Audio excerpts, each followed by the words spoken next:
इतिहास से ही लोग जानते, समझते और सीखते हैं। अब क्या है औरंगजेब की हकीकत? औरंगजेब एक क्रूर मुगल शासक था। औरंगजेब ने 49 साल तक शासन किया है। 1658 से 1707 तक औरंगजेब ने शासन किया। इसने अपने शासनकाल में हिंदुओं पर अत्याचार किए। काशी और सोमनाथ जैसे मंदिरों को औरंगजेब ने तोड़वाया। हिंदुओं से कर वसूला, हिंदुओं पर कई तरह की पाबंदियां लगाई, हिंदुओं को त्योहार मनाने से रोका, मांस मदिरा के लिए मजबूर किया। औरंगजेब ने लाखों हिंदुओं को जबरन मुसलमान बनने पर मजबूर किया। औरंगजेब की जिंदगी का केवल एक लक्ष्य था, पूरे भारत पर राज करना।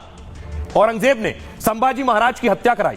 संभाजी महाराज शिवाजी महाराज के सबसे बड़े बेटे थे। 1689 में संभाजी महाराज को मुगलों ने धोखे से पकड़ा। उन्हें जिंदा रहने के लिए इस्लाम कबूल करने का प्रस्ताव दिया, लेकिन संभाजी महाराज ने इससे इनकार कर दिया। इसके बाद भी उन्हें बहुत शारीरिक यातनाएं दी गई, उनकी चमड़ी तक उधेड़ दी गई, उनके हाथ काट दिए गए, लेकिन संभाजी महाराज झुके नहीं। जिसके बाद औरंगजेब ने उन्हें फांसी पर चढ़वा दिया। संभाजी महाराज को छावा भी कहा जाता है। औरंगजेब की हरकत का श्री गुरु तेग बहादुर जी ने विरोध किया, जिसके बाद औरंगजेब ने उन्हें भी मुस्लिम बनने का दबाव डाला। गुरु तेग बहादुर झुके नहीं, कहा शीश कटा लूंगा लेकिन धर्म नहीं छोड़ूंगा। जिसके बाद इस क्रूर शासक ने सबके सामने उनका सिर कटवा दिया।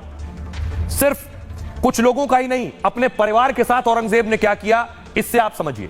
औरंगजेब का पूरा नाम अबुल मुजफ्फर मुहिउद्दीन मोहम्मद औरंगजेब था और इसका जन्म 4 नवंबर 1618 गुजरात के दोहद में हुआ। मुगल शासक औरंगजेब शाहजहां और मुमताज का बेटा था। औरंगजेब शाहजहां मुमताज का तीसरा बेटा था। दारा शिकोह, शाह शुजा और मुराद बख्श इसके भाई थे। क्या किया इसने कि सत्ता के लिए इसने अपने पिता शाहजहां को कैद करा दिया, भाई दारा शिकोह की हत्या करा दी, मुराद को भी जहर देकर मार दिया, क्योंकि जहांगीर की मौत के बाद आगरा की सत्ता शाहजहां के पास थी। शाहजहां ने अपने तीसरे बेटे औरंगजेब को दक्कन का सूबेदार बना दिया। शाहजहां ने औरंगजेब को अफगानिस्तान का भी सूबेदार बना दिया। बाद में उसकी हरकतों से परेशान होकर उसे सूबेदार के पद से हटा दिया। जिसके बाद औरंगजेब को लगा कि आगरा का शासन उसके भाई को मिल जाएगा। इसी से खफा होकर पिता को कैद कर दिया और भाइयों की हत्या करवा दी। उसके बाद खुद का राज्याभिषेक कराया और शासक बन गया। औरंगजेब की मौत बुंदेलखंड के वीर छत्रसाल की वजह से हुई। वीर छत्रसाल ने युद्ध के दौरान उसके शरीर को जख्मी कर दिया था, जिसके बाद वो कई महीने तक बिस्तर पर तड़पता रहा। तड़प तड़प कर 1707 ईस्वी में उसकी मौत हो गई। आइए अब आपको सुनवाता हूं, सुनिए जरा बाबा बागेश्वर क्या कह रहे हैं और रामदेव क्या कह रहे हैं। अद्भुत बात यह है कि इस देश में रोहंगियों की इजाजत है, घुसपैठियों को इजाजत है, आतंकवादियों को इजाजत है। हम भारत के नागरिक हैं, अपने ही भारत में नहीं आ सकते। तो निश्चित रूप से जिन्हें इन लोगों को, ऐसे लोगों को जिनको हमसे दिक्कत, संतों से दिक्कत, मंदिरों से दिक्कत, राम से दिक्कत, राम सेतु से दिक्कत, वो देशद्रोही हैं जो देश को तोड़ने की बात कर रहे हैं। वो देशद्रोही है जो गजवाई हिंद चाहते हैं। वो देशद्रोही है कि मुसलमानों पर बयान देने से डरते हैं, पर हिंदुओं पर कमेंट करने से डरते नहीं। तो देशद्रोही है। ऐसे लोगों को ना हम छोड़ेंगे, ना कभी उन्हें बख्शेंगे। पूरी जिंदगी में जब तक हमारे तन में प्राण रहेंगे, तब तक हम 150 करोड़ हिंदू पूरी दुनिया में रहते हैं, उनकी लड़ाई लड़ते रहेंगे। औरंगजेब कोई भारत का आदर्श नहीं है, वो आक्रांता है। बाहर से आया हुआ एक उनका पूरा खानदान एक लुटेरों का खानदान है। बाबर यहाँ भारत निर्माण के लिए नहीं आया था। बाबर हो, उसकी संतानें, फिर जो है चौहान हो, अकबर हो, औरंगजेब तक से लेकर के तमाम इन्होंने हरम बनाए। हमारी हजारों हजारों माँ बहन बेटियों के साथ दुराचार किया, लूटमार किया। पहले खुद मिटे, देश को मिटा दिया। ये लोग हमारे आदर्श नहीं हो सकते। हमारे आदर्श छत्रपति शिवाजी महाराज है, हमारे आदर्श औरंगजेब नहीं। हमने लोगों से सवाल पूछा, लोग क्या कहते हैं, औरंगजेब की कब्र को लेकर होनी चाहिए नहीं होनी चाहिए। देवेंद्र फडणवीस कह रहे हैं वो बुलडोजर चलाने को तैयार है, लेकिन एएसआई केंद्र के अधीन है, उन्हें फैसला लेना है। लोगों को सुनिए जरा। मंदिरों को तोड़वाया हो, भगवानों के स्थानों को तोड़वाया हो, चाहे गुरुद्वारे ले लो, मंदिर ले लो, क्या उसको बुलडोजर नहीं चलना चाहिए? क्यों नहीं चलना चाहिए भैया? क्या वो अपना वक्त भूल गए जब हिंदुओं के ऊपर अत्याचार किया, माँ बेटियों पर अत्याचार किया? आज उनके औरंगजेब भगवान नजर आ रहे हैं, ऐसे लोग कहते हैं। क्यों भैया? ऐसे नहीं होना चाहिए, बिल्कुल बुलडोजर चलना चाहिए। बहुत लोग कहते हैं कि हम मुसलमानों से नफरत करते हैं, नफरत नहीं करते। हम कलाम को पूछते हैं, कसाब को नहीं। इस फर्क को समझना जरूरी है। अगर कोई ऐसा व्यक्ति है जिसने देश की धरोहरों को नुकसान पहुंचाया है खाली अपना खजाना भरने के लिए, तो उस देश में ऐसे व्यक्ति की जरूरत नहीं है, ना ही उसके इतिहास की जरूरत है। इसका इतिहास उठा के देख लीजिए। इसने अपने परिवार वालों को खुद मारा हुआ। इसने, ये तो गद्दार था। इसको तो नोट चाहिए थे, सोना चांदी लूटने का था, वो लूटने के लिए आया था। ये तो काहे के लिए? लुटेरों की हिंदुस्तान में जगह नहीं है, तो कर तो हटानी ही चाहिए। इनकी कोई वैल्यू नहीं इंडिया के अंदर।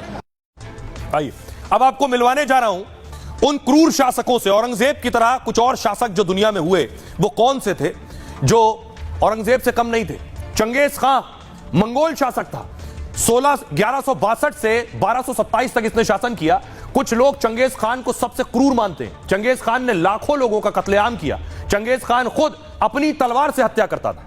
तैमूर लंग मुगल शासक था। तैमूर लंग ने भी हिंदुओं पर अत्याचार किए। दिल्ली में एक दिन में लाखों लोगों को मारा था। बचपन से लंगड़ा था, दुनिया पर कब्जा चाहता था। जूलियस सीजर रोमन साम्राज्य से ताल्लुक रखता था, खुद को ईश्वर की तरह पेश करता था।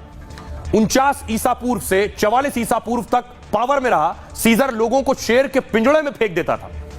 महमूद गजनवी साम्राज्य का शासक था। गजनवी 998 से 1030 तक सत्ता में रहा। इसने हिंदुओं के हजारों मंदिरों को तोड़ा। गजनवी ने हिंदुस्तान में 18 बार कत्लेआम किया। गजनवी का जन्म अफगानिस्तान के गजनी में हुआ था। अगला नाम है क्रूर शासक का एडोल्फ हिटलर।